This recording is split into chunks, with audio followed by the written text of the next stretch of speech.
ఓం నమో వెంకటేశాయ. తిరుమల శ్రీవారి ఆలయంలో సెప్టెంబర్ 24 నుండి అక్టోబర్ 2వ తేదీ వరకు జరగనున్న శ్రీవారి సాలకట్ల బ్రహ్మోత్సవాలకు మంగళవారం సాయంత్రం శాస్త్రోక్తంగా అంకురార్పణ చేపట్టారు. ఇందులో భాగంగా శ్రీవారి తరపున సేనాధిపతి అయిన శ్రీ విశ్వక్సేనుల వారి ఆలయ 4 మాడ వీధుల్లో ఊరేగింపుగా వెళ్లి బ్రహ్మోత్సవాల ఏర్పాట్లను పర్యవేక్షించారు. అనంతరం అంకురార్పణ కార్యక్రమంలో భాగంగా ఆలయంలోని యాగశాలలో భూమాతకు ప్రత్యేక పూజలు నిర్వహించి పుట్టమన్నులో నవధాన్యాలను నాటారు. వైఖానస ఆగమోక్తంగా అంకురార్పణ ఘట్టం నిర్వహించారు. విశిష్టత: వైఖానస ఆగమంలో అంకురార్పణ ఘట్టానికి విశేష ప్రాధాన్యం ఉంది. విత్తనాలు మొలకెత్తడాన్ని అంకురార్పణ అంటారు. ఉత్సవాలు విజయవంతం కావాలని సంకల్పించడంతో పాటు స్వామివారి ఆశీస్సులు పొందడమే ఈ ఘట్టం ఉద్దేశం. సూర్యాస్తమయం తర్వాతే. మరో ఆసక్తికరమైన విషయం ఏమిటంటే సూర్యుడు అస్తమించిన తర్వాతే అంకురార్పణ నిర్వహిస్తారు. జ్యోతిష శాస్త్ర సిద్ధాంతాల ప్రకారం చంద్రుడిని సస్యకారక అంటారు. ఈ కారణంగా పగటి వేళ అంకురాలను ఆరోపింపజేయడం తగదు. సాయంత్రం వేళ మంచి ముహూర్తంలో అంకురార్పణ నిర్వహిస్తారు. అంకురార్పణంలో పలు పవిత్ర విత్తనాలు నాటడం తెలిసిందే.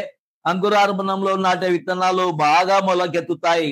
విత్తనాలు బాగా మొలకెత్తడం వల్ల ఉత్సవాలు కూడా గొప్పగా నిర్వహించబడతాయి.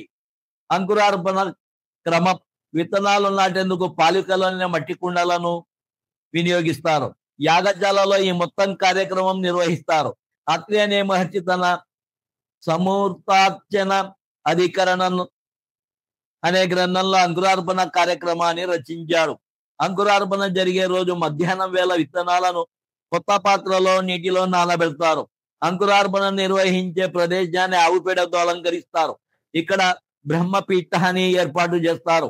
ఆ తర్వాత మంట ద్వారా బ్రహ్మ, గరుడ, శేష, సుదర్శన, వక్రతుండ, సోమ, శంత, ఇంద్ర, ఈశాన, జయ అనే దేవతలను ఆహ్వానిస్తారు. తర్వాత భూమాతను ప్రార్థిస్తూ పాలికలను మట్టితో నింపుతారు. చంద్రుడిని ప్రార్థిస్తూ అందులో విత్తనాలు చల్లి నీరు పోస్తారు.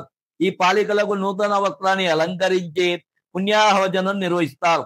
అనంతరం సోమరాజ మంత్రం, వరుణ మంత్రం, విష్ణు సూక్తం పఠిస్తారు. ప్రతిరోజు ఈ పాలికల్లో కొద్దిగా నీరు పోస్తారు.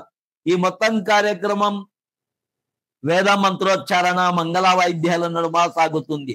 ఈ కార్యక్రమంలో TTD chairman Shri BR Naidu, EO Shri Anil Kumar Singhal, అదనపు ఈఓ శ్రీ సిహెచ్ వెంకయ్య చౌదరి, ఇతర అధికారులు పాల్గొన్నారు. ఈ వీడియో నచ్చితే లైక్ చేయగలరు, షేర్ చేయగలరు, సబ్స్క్రైబ్ చేసుకోగలరు. ఓం నమో వెంకటేశాయ.